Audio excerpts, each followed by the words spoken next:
Hi mga katambay at welcome back sa ating panibagong video. Ito na ang spoiler para sa chapter 1107 ng One Piece. Mahirap man paniwalaan pero meron pa ring mga spoiler na lalabas mga katambay. At maging masaya tayo kasi nagpapatuloy pa din sa pagbigay ng gantong mga spoiler para sa ating mga One Piece fan. Ano kaya ang mga magaganap? Alamin natin. Pero bago yan ay huwag kalimutan mag-like, mag-subscribe at i-hit ang bell para maging updated sa mga parating na mga video. O paano? Simulan na natin. Let's go!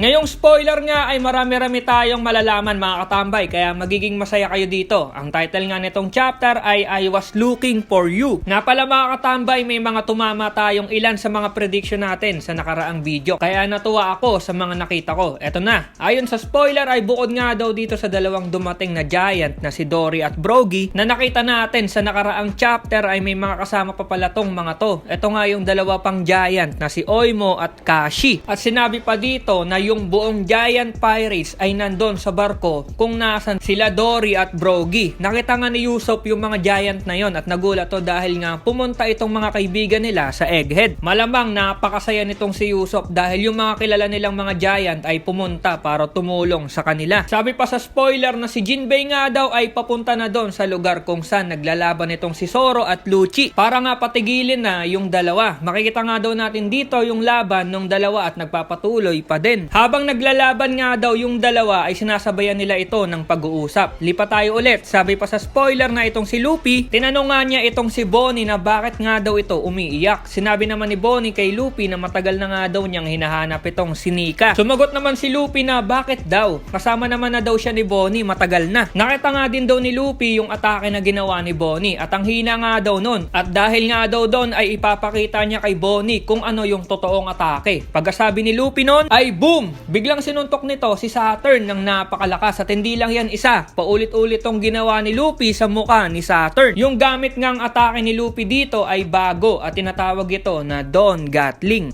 Ang angas. Sabi ko na sa chapter na to ang umpisa ng paggulpe kay Saturn. Dahil nga doon sa ginawa ni Luffy ay syempre nakita yun ni Kizaru. Kaya ang ginawa nito, si Bonnie at Vegapunk yung pinuntahan niya para patayin. Kaso nga lang eto na, biglang sinalag ni Sanji yung atake ni Kizaru. Nagulat ngayon sila Franky at Vegapunk dito kay Sanji dahil napigilan daw nito yung laser attack. Sinabi nga ni Sanji na mas malakas nga daw ang pagmamahal kesa sa liwanag. Eto na yung inaantay natin na mag-shine si Sanji dahil deserve niya yan. Ang dami kasing nangyaring error sa mga nagdaang chapter. Malakas si Sanji. Hindi na siya yung dating nakita ni Kizaru sa Sabaody. Kasi ngayon kayang-kaya na talagang makipagsabayan ni Sanji sa isang admiral. Nakaka-excite to. Balik tayo kay Luffy. Si Saturn nga ay tumalsik sa lakas ng atake ni Luffy at doon sa pinaglandingan ni Saturn ay nakita niya itong Blackbeard Pirates na si Katarina Devon at si Ban Ogur. Nakakagulat no? Hindi sila Pit yung kasama ni Katarina. Kung de itong sniper nila na si Ban Ogur. Yung dalawa daw na to ay nagkwekwentuhan tungkol kay Teach sa plano nito at kung ano yung special lineage nitong si Teach na alam nga daw ni Saturn. Balak ngang atakihin ni Saturn yung dalawa kaso nga lang ginamit ni Ban Ogur yung kapangyarihan niya na teleport paalis ng isla. At sinabi pa nito na tapos na daw yung mission nila doon. Ginulat na naman tayo dito kasi akala ko talaga sila Pit yung kasama ni Devon. Si Ogur pala. Saka ano yung ginawang mission nila doon sa isla. At ito ang pinakamalaking misteryo dito. Ano yung special lineage ni Teach? Panibagong tanong na naman para sa atin. May pahabol pa tayo. Bago nga makaalis yung dalawa, dumating itong si Caribou. At sinabi nito na gusto niyang sumama sa kanila at maging isa sa Blackbeard Pirates. Saka gusto nga daw niyang makita ng harapan si Teach. End of the chapter. No break next week!